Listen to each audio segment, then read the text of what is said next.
गुरुदेव, जैसे कि हम ग्रहण में कोई सी भी प्रकार का कोई पूजा पाठ करते हैं तो अक्सर कोई सामग्री यानी कि फल फ्रूट या कुछ ड्राई फ्रूट निकाल के रख लेते हैं, जिसे हम अक्सर पूजा के बाद आपस में परिवार में बांटकर खा लेते हैं।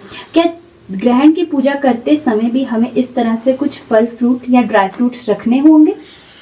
इसे अपने ही स्टाइल में स्पष्ट करता हूँ।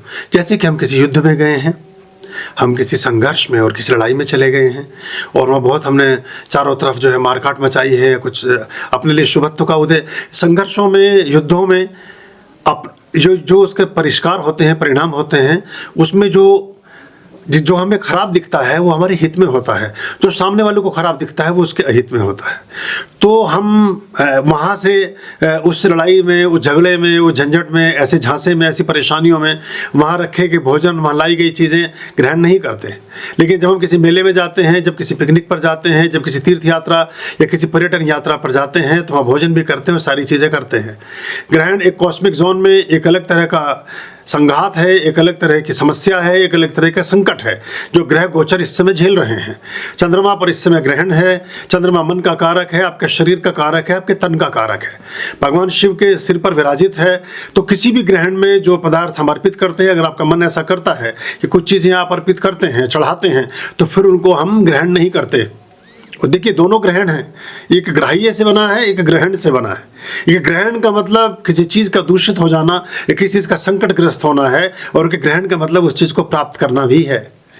तो ये दोनों चीज़ों में फ़र्क है ना। अपना आसन ग्रहण कीजिए, लेकिन आसन पर ग्रहण कीजिए नहीं होता, वो आसन ग्रहण कीजिए होता है।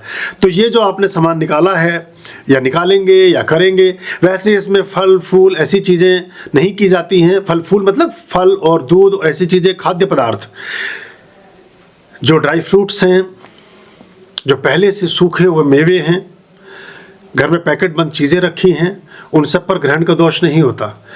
जो अवमुक्त पदार्थ हैं, दूध है, दही है, गन्ने का रस है, जूस है, कुछ और है, आपने कच्चा निकाल लिया है तो तुलसी दल उसमें छोड़ देने से वह भी दूषित नहीं होता है। उसके बाद उसको कर लेते हैं। इसके ग्रहण के अवधि में आपने कोई बाकी चीज़ें ग्रहण नहीं करनी है और त्याग भी नहीं करना है। वॉशरूम जाने से भी बचेंगे और बाकी चीज़ों को इंटेक करने से भी बचेंगे। जल भी क्यों ना हो, बचना चाहिए, क्योंकि वह उस काल अवधि में ग्रहण की गई चीज़ है शरीर के लिए। शरीर ने उस चीज़ को ग्रहण किया जो ग्रहण युक्त थी। आपने वो जल पी लिया जो जल दूषित हो गया था कॉस्मिक जोन में। ये एक विधान होता है। इसलिए जब हम ग्रहण के बाद स्नान करते हैं तो थोड़ा सा उसमें गंगा जल मिला लेना चाहिए, क्योंकि गंगा जल सिंचित जल नहीं था, त्वरित जल था, बहता हुआ जल था। बहता हुआ जल गंगा जल है, ठहरा हुआ जल सरोवर का है। तो सरोवरों में स्नान का महत्व तो नहीं होता, गंगा जी में होता है। क्योंकि गंगा में जब भी उतरे, बाद में जब उतरे तो दूसरी गंगा में उतरे, पहली वाली गंगा तो बह ही जाती है। तो इसलिए जो घर पर भी स्नान करें, लेकिन अब तो टैप वाटर आता है, पर उस बाल्टी में, मग्गे में अगर 50-100 ग्राम गंगा जल भी डाल लें, ग्रहण के बाद एक स्नान करिएगा। एक स्नान करके आप बैठे ही होंगे, जैसे कि हम सब हमेशा आपको बताते हैं, और ग्रहण के बाद एक स्नान करिएगा। ग्रहण में जो चीज़ें निकालते हैं वो वस्त्र हो सकते हैं। वस्त्र कोई कटे फटे नहीं, ठीक से वस्त्र 1-2 बार के पहने हुए ऐसी चीज़ें हैं। तिल है, जौ हैं, है ना। कोई सत अनाजा निकालते हैं कुछ लोग उसमें गुड़ निकालते हैं, कुछ लोग उसमें साबुत अनाज, गेहूँ निकालते हैं। इस तरह की चीज़ें जो आपके यहाँ विधान है। कुछ लोग कंबल और काले उड़द भी निकालते हैं, कुछ लोग लोहे के, तांबे के पदार्थ भी निकालते हैं, कुछ लोग स्वर्ण और चांदी का, इस तरह की चीज़ों का दान भी करते हैं। वो आपकी परंपराएं परिवारों की हैं, क्योंकि मेरे पास सभी वर्ग के लोग हैं, सभी आर्थिक लेवल के लोग हैं, तो इसलिए उनको मुझे बताना पड़ता है। तो आप वो निकालकर ग्रहण के समय ही निकाल कर रख देंगे, लेकिन ग्रहण के तुरंत बाद सूर्यास्त हो चुका होगा तो दान निकाला जाता है। बाकी समय में दिया जाता है, सूर्योदय की अवधि में अधिक फल देता है। तो निकाल कर आज रख लेना, क्योंकि चंद्र ग्रहण है, चंद्रमा की युति तो रहेगी रात भर, ग्रहण खत्म हो जाएगा, शुद्धि हो जाएगी, आप स्नान के बाद सारा काम कर लेंगे, भोजन भी ग्रहण करेंगे, सारा काम करेंगे। लेकिन जो दान है वो कल दीजिएगा पड़िए को। तो एक तो क्या है, बुध है, बुध के दान अपना कुछ काम करते हैं, मानसिक विकारों से मुक्ति देते हैं। जो पागलपन बढ़ रहा है लोगों में, हर आदमी मैं देख रहा हूँ पिछले 4-5 सालों में कुछ एंगी बेंगी हरकतें करने लगा है।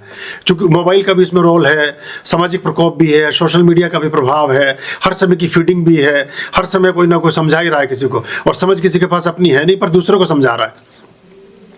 तो ऐसी चीज़ों के दान और अच्छे हो जाते हैं। जरूरत पड़े तो एक मुट्ठी साबुत मूंग भी रख लेना, और अच्छा रहेगा। और जिनके बुध मरक्यूरी ज़्यादा खराब है, हर समय बोलने की आदत है, अनर्गल प्रलाप करते हैं, निरर्थक बात करते रहते हैं, कुछ ना कुछ बात ही करते रहते हैं, अनावश्यक मोबाइल कान से चिपका चिपका करके बहरे होने के कगार पर पहुंच गए हैं, ऐ करके 3 बार में बात सुनते हैं फिर भी कुछ समझ में नहीं आती है, उनके लिए एक छोटा सा कुलिया अगर घर में हो तो ले लें।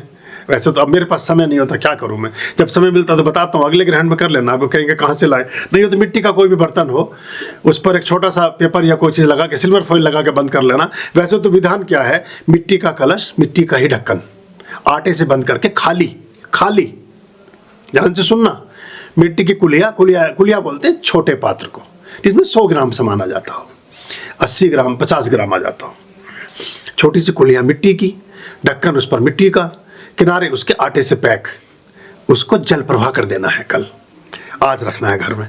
बहुत अद्भुत उपाय है, बहुत ही ज़बरदस्त, रुके हुए पैसे को खोलने के लिए, रुके हुए कामों को बनाने के लिए, फालतू के पागलपन से बचने के लिए।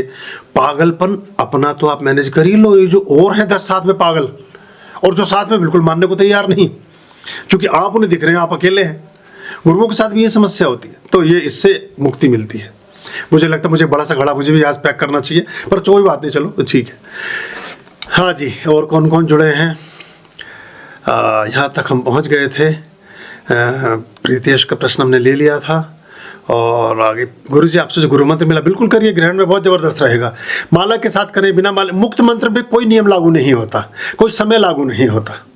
आर्यं शरणं शुभमस्तु, संभवकरणं हरमस्तु, देवं वर्णं कर्मस्तु, पापं चरणं परमस्तु, पापं धर्मं मर्मस्तु, तारं धर्मं धर्मस्तु, हृदयं बीजं धर्मस्तु, शोकं दुःखं हरमस्तु, शोकं दुःखं हरमस्तु।